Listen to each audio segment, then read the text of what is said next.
All right.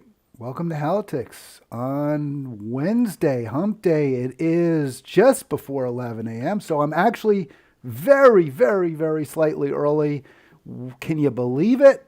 I am definitely going to make that effort to be on time every morning for you. That doesn't mean 11 a.m. ET, though. Not necessarily, because I will arrange the schedule, range start time to suit my guests when I have them. And as you've probably noticed, we are having more guests. So enjoy the conversation with Zulfat Sawara, the Nashville Davidsonville County Councilwoman, who talked to us about the gun violence in Nashville, Tennessee, and in Alabama and across our country, as well as what happened in the county state legislature and how the county council reinstated Justin Jones, who had been kicked out because he was a little boisterous, we'll admit that, a little bit confrontational, perhaps, in ways that some of the good old boys in the legislature didn't particularly appreciate. Who can blame the guy for being angry at an ugly gun massacre where six good people were gunned down? And there seemed to be, no response, no concern expressed or efforts made to protect people in his city. So, I mean, of course, he's going to be angry and upset. We can certainly understand that. On another video cast, I may well talk about how we can determine when it's okay to cross what lines when protesting. Can we do that? What's acceptable? What isn't? When is it okay to shout, to raise your voice? When should we tamp that down? I'm not going to do that today. Instead, I was really taken by this comment. This has been a topic. If you've been a longtime follower of my program, The Hal Ginsberg Show, and now, of course, Halitics, you know that I talk a lot about having kids. I have often opined that one of the ways we can make things better in the future is by not having children in the present. That we as human beings are the cause of so many of the problems befalling our planet. The great extinction that we're now in, number 6, the killing of the megafauna, which is just so depressing. And of course, the really impoverished lives that so many, really billions of people lead is a result of our actions, of our activities. So, should we not have kids? And I used to be pretty dogmatic about this. I used to say, well, it's really not defensible. I've kind of taken, as I've aged, I've become a little more willing to entertain a nuanced position. And I've adopted a more nuanced position. And I think that's because of my own experience. I have two young men, two sons who are now in their early to mid 20s. And they bring me and my wife a lot of joy. And they have enriched our lives in a number of ways. And I have to say that I believe I am a happier person now because of them than I would be without them. And that's true for my wife too. Now, I'm not saying there aren't additional stressors. I'm not saying that there are some ways our lives are more challenging, but I think that's all part of being a human being. So I do, in fact, recognize that they have added real value to my life. And I don't want to deny that others enjoy that as well. That said, I did consciously limit the size of my family, along with my wife, to 2, so that we were below the stable population rate. In fact, population -0. If everyone who does have children, or every woman who has children, limits herself to 2, then ultimately the population will slowly shrink. And that may be the most responsible way to go about negative population growth. Right now, the planet is too overpopulated. We cannot sustain 7, 8 billion people, maybe more. So that is something to definitely keep in mind, especially people in the West, because we consume, and wealthy or affluent, or at least what is left of the middle class, we can't sustain even the population we have. We have too much of what's still our arable land. is dedicated to crop yields, which are unsustainable in the end. We use up too much fresh water, way too much fossil fuels to generate the kind of caloric output from our land to sustain this population. So we do have to reduce. Reducing drastically can also lead to problems. So I'm willing to accept a slow rate of population decline at this point. I do think 2 should be your maximum regardless.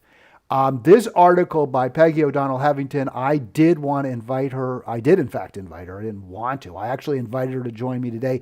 She didn't respond. Hopefully, we'll get her back, or we'll get her for the first time. She talks about her observations. Now, she's interesting. She doesn't have kids. I believe she's married. I'm not certain about that. Long history of not being a mother. And she hears from young people's anxiety and even anger about climate change. Well, who can blame them? Of course. I'm very angry about it too. And I'm much closer to the end of my life than the beginning. So if you're 20 years old, I would imagine you're pretty darn bitter at what your parents and grandparents did to the world that you're inheriting. Of course you're going to be angry. And of course you're going to take that anger out in various ways. So I get that. And I also get that I'm hearing something that I don't want to hear. So I'm going to have to mute. And there we go. 240-363-7190 if you'd like to join me. I'd love to hear from you. 240-363-7190 on this topic. And I believe we'll get we've got the phone situation squared away. Yes, a big reason, and I see the environmental situation as really twofold. There's 2 reasons that what we're doing to our environment, and I don't mean simply the ecology. I don't mean simply the sustainability of our planet, although that's a huge part of it. The water, the air, the land. I'm also really focused on our human environment, our culture, our socio-political environment, what it's like for people right now in America today and around the world. How should that factor in? Should that factor into your decision, to anyone's decision to have kids? And I say it should, of course.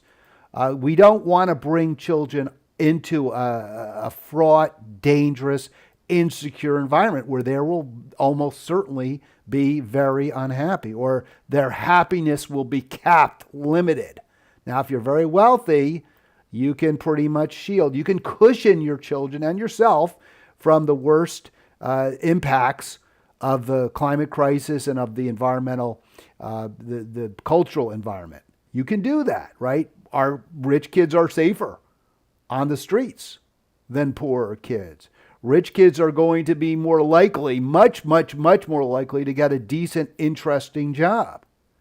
On the other hand, if you're wealthier, you're consuming more of the scarce resources, you're adding more to the problem, and you're taking a job that might be available for someone who really needs it when you might not need it. You might not need the resources that can be generated from a higher income work. So there's many factors. Again, I have been in the past pretty, again, having kids. I'm more nuanced today than I was. And we'll talk about that if you want to join me again. 240-363-7190. Let's get to we'll go back to our little slide deck here. Actually, I'm going to see if I can get to our next. And we talked a little bit about the sentiments that kids have. And I just want to get these little facts out of the way and then maybe get into some of and I know there's going to be repetition here. Look, I'm kind of, I don't know if I'd say I'm a one-man band or what is it, where you play the same song, same old song, it's the same old song, whatever. Yes, I see the same issues. They just keep cropping up. And the same solutions always. You're going to hear from, you're not going to be surprised. I'm going to tell you, we got to reduce income and wealth inequality. And I summed this up on a call where I was interviewed yesterday or 2 days ago. Maybe it was yesterday. The bottom line is we've got to create a world where everyone has enough and nobody has too much. Can we do it? I think we've been closer, a lot closer than we are now. It's hard to believe we could be a lot farther than where we are now. How do we get to that place where everyone has enough and no one has too much? I don't know. That's my goal. So according to Peggy, is it Heffington or Peggy O'Donnell Heffington, her students at Chicago University, one of the finest indeed institutions of higher learning in the world, are not alone. The ones who are reluctant to have kids, who are questioning whether to have children. I've talked to younger people about this, and they roll their eyes. What are you talking about? My wife is a teacher. A number of her colleagues, 25, 30-year-old women, are having babies. And I always find it kind of odd because my wife will tell me how rough it is at her school, how so many of the kids are struggling. They're coming from countries where there's a lot of violence. They may be in homes where there isn't an adult always there to supervise them, not because the people are irresponsible, not because the parents are irresponsible. They are overly responsible, working 2 or 3 jobs to provide for their families. Even the grandparents may not be available because they too are working, or they're back in their their country of birth. It's a very, very tough world for so many of us. So, and yet, despite observing all that, many of these kids, many of the teachers are saying, well, we're going to have kids anyway. And I get it. You want to reproduce. It's biological. Doesn't necessarily bring you more happiness. Parents are not happier than single people in general. And when I say single, I should say childless people. And if you're a single parent, you're especially more likely to be more stressed out and more challenged. So these are all factors to bear in mind. But I'm really looking at our current environment and what the changes are that we're seeing versus past generations. Don't worry, I'm going to get to John's video as well. John brought up a video where there was a discussion about how fewer and fewer men in prime working years are actually seeking jobs. This all goes together. This is all connected, I think, to that concern that we're seeing about not having kids at all or having fewer kids. More than half fear the security of their family is going to be threatened in the near future. This is college-age kids and 4 in 10 people around the world, 16 to 25, so high school juniors and seniors all the way through to grad students. They're hesitant to have children. And that security fear isn't based solely on the climate crisis, the climate cataclysm. It's also just based on the reality that we're living in a dangerous, perhaps ever more dangerous planet. It's really disheartening. And I know this isn't necessarily the way to get more clicks, but I think we really need to discuss this. By the way, speaking of clicks, click like, click subscribe if you're enjoying what I'm doing here. If you want more, that's how we can keep this thing going. And share with your friends, share with people who are like-minded. This is an important dialogue space, I believe, Halitics. Now, am I biased? Of course. But I believe this is an important place where we can really thrash out the challenges that we're facing in a very, very fraught environment. And I don't think you get this in other spaces. You don't get that opportunity to be heard and to share a view that may not be popular. As I say, no third rails in Halitics. You can bring up anything, and I will not shame you. I will not try to embarrass you. I may argue with you. I hope I didn't do that to Arlen when we debated whether Trump's the worst of all time, because I feel strongly he isn't. And in fact, when you make that argument, I think you actually, what is the word I'm thinking? Make things worse, right? It's not only non-productive to say Trump is the worst. I think it's counterproductive. But I'm not going to shame you for having that position, even if I disagree with you. So, where are we in terms of the actual climate cataclysm, the environment, the environmental catastrophe that's onrushing and is already here? Do we have to take that into account when we consider whether to breed? the question raised in the conversation, this is about Australia. Did people or climate kill off and it's Australian megafauna? So it's both, according to the conversation. This is back on December 3rd, 2019. Obviously, the situation has only worsened in those 4 years. 2 or 3 of the hottest years. Well, since 2019, every year has been among the 8 hottest years ever. And we may have seen the hottest since then. I believe we have. So more people means a hotter climate, and therefore it means fewer megafauna. I showed on the thumbnail to promote this particular live stream, the dying polar bear. It is so sad. You see those skinny polar bears dying off because they can't get enough fish. They can't get enough seals, in large part due to the climate cataclysm. With melting ice, the seals have more places that they can swim. They can avoid the polar bears, and the polar bears are really suffering. It's terrible. It's sad. It's awful. They're these enormous, magnificent creatures, and our actions are decimating them. Something to keep in mind when you decide whether to have a kid, or 2 kids, or 3 kids, or 5. I say yes, it is. I say you should. It was something I certainly bore in mind.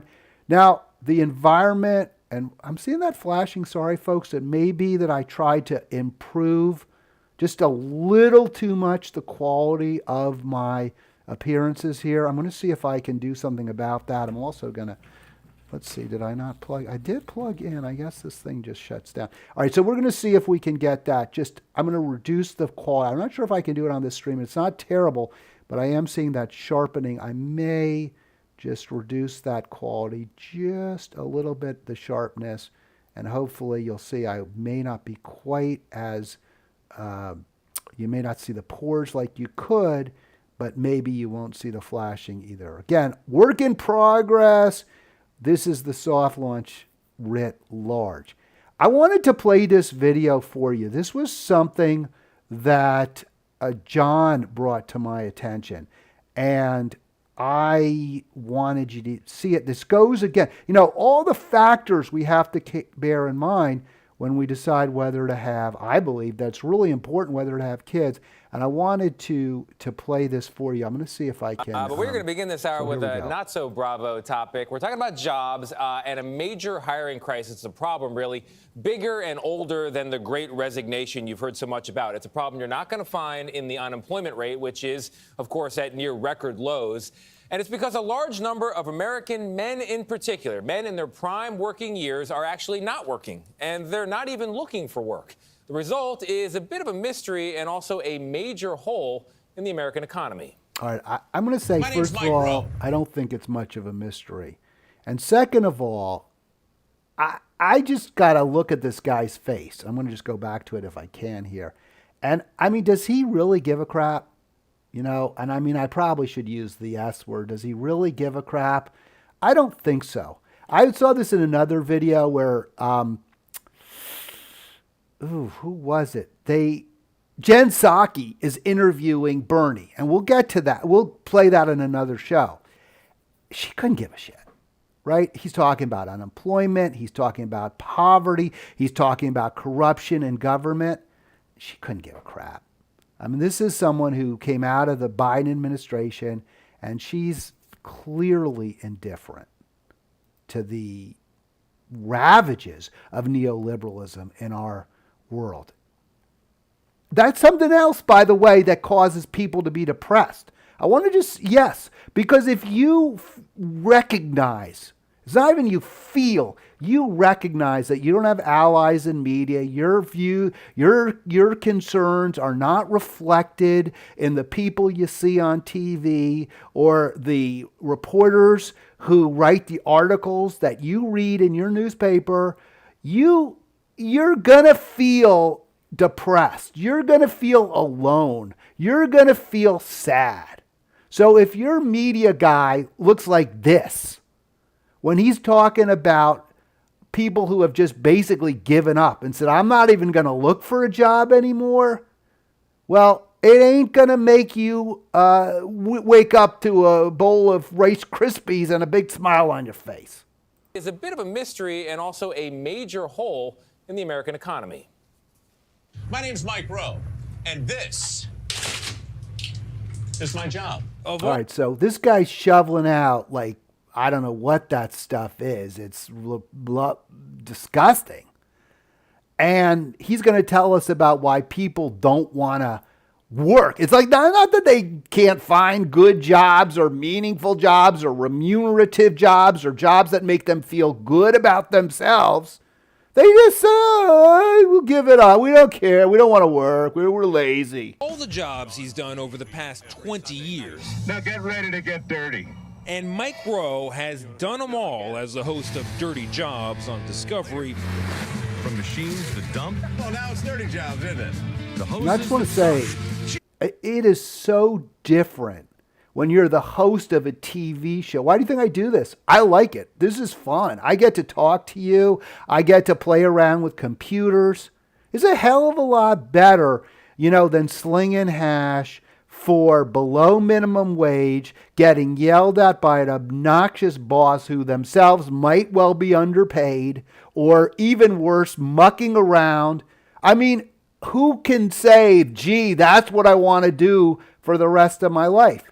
And it's incredibly important work. There's dignity in every job.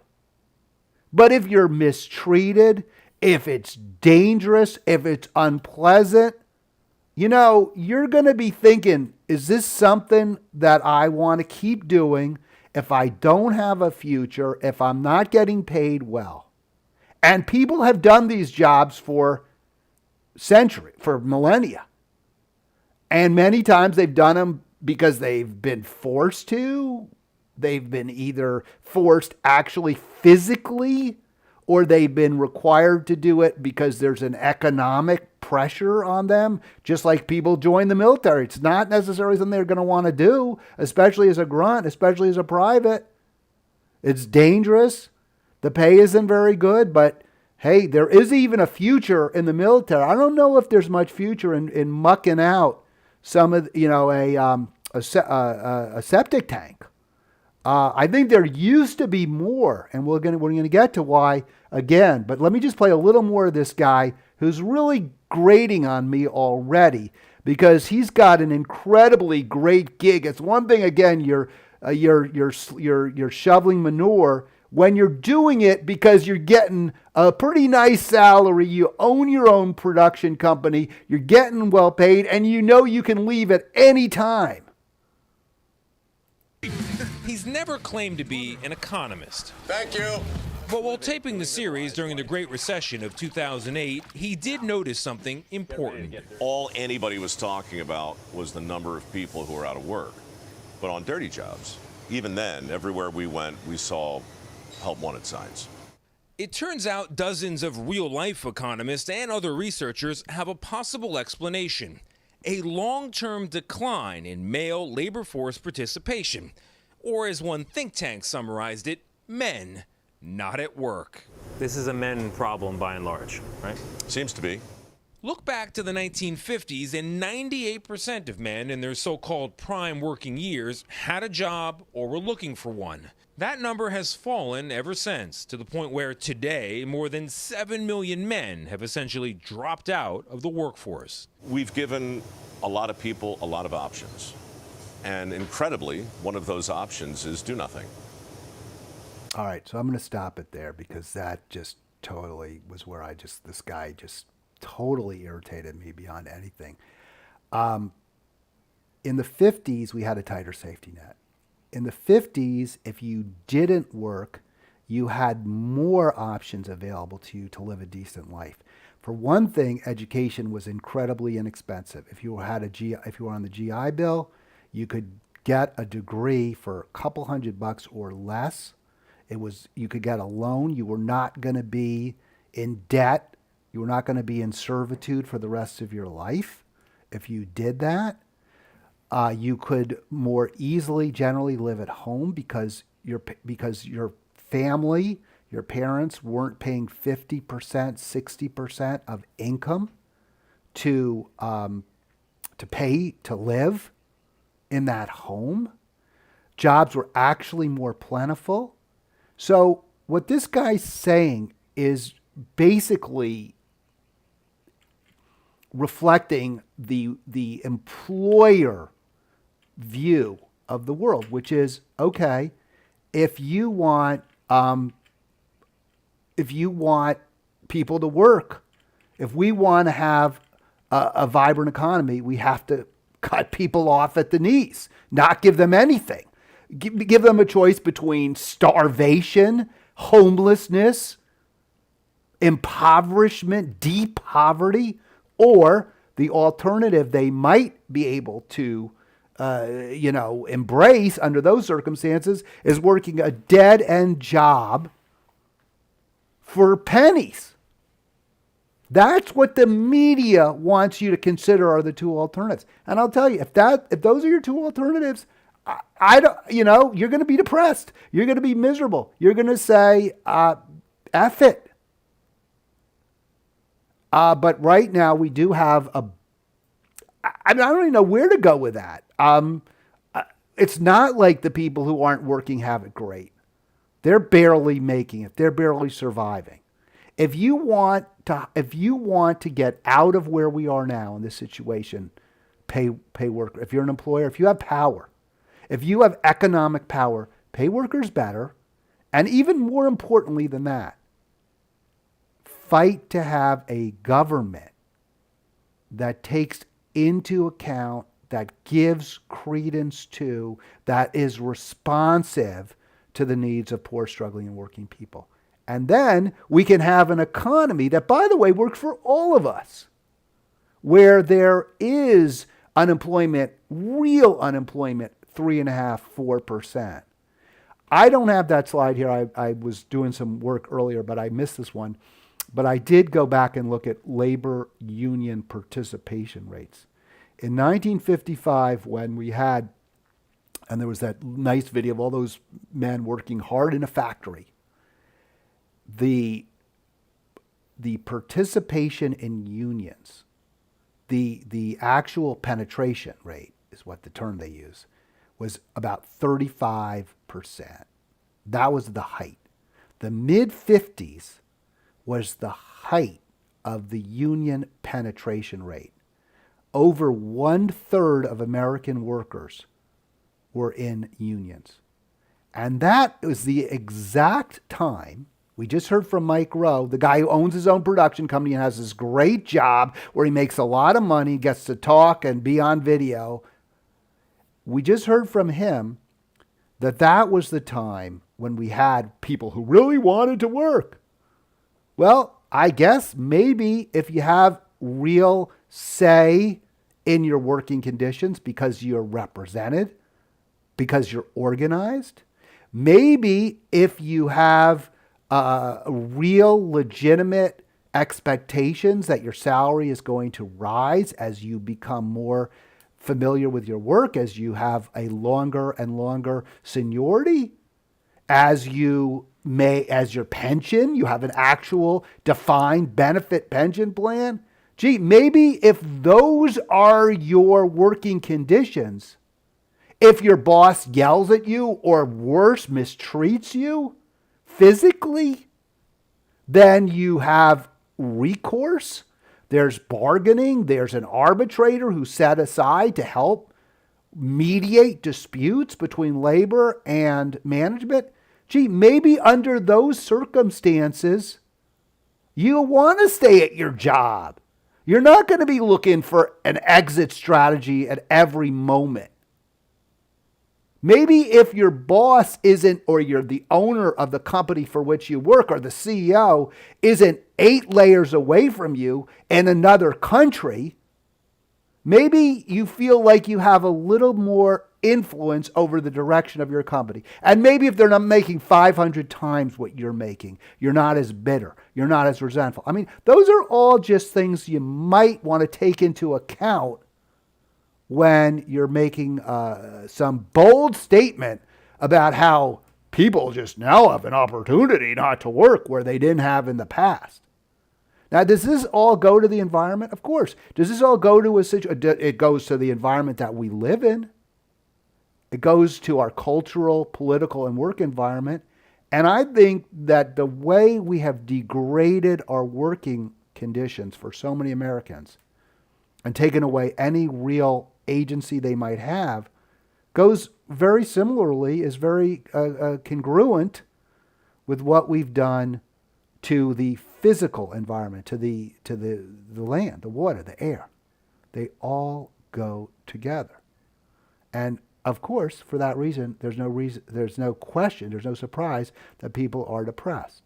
And people are thinking not, gee, maybe we shouldn't have kids. What are some other factors that might play a role in this question of whether, I don't know, maybe having kids isn't the best idea?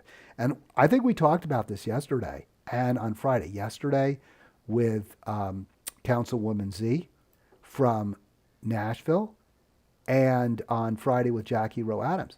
Look, if the streets aren't safe, if your kids aren't safe, if your schools aren't safe, if there's no safe spaces for your, and I know that's a big word, right? Like we always talk about safe spaces. If you're a person of color, if you're an LGBTQ, if you're a minority of some sort, if you're different, do you have a safe space? Well, is it a safe space because you're not going to be challenged if you have views that you don't like, that others don't like? Is that it? Is that what we are asking for our kids? Or are we demanding that they be safe when they go to a Sweet 16 party with a bunch of good kids who are looking to go to college, who are getting scholarships, who are never in trouble? Because to me, that's what our safe spaces should be like. Our safe spaces should be that you go to school and you never worry that there might be somebody with a gun who's 18 years old and disgruntled and can carry it in without a permit. That to me is what our safe spaces need to look like, and they don't. And that's why Phil Dowdell, Kiki, Nicole Smith, Marcia, I think it's pronounced Marcia Collins, and Corbin Holston were gunned down because they didn't have a safe space, and it should have been. The Mahogany Club in Dadeville, Alabama should have been a safe space for them, and it wasn't. And this is why our children are not wanting to have children. This is why.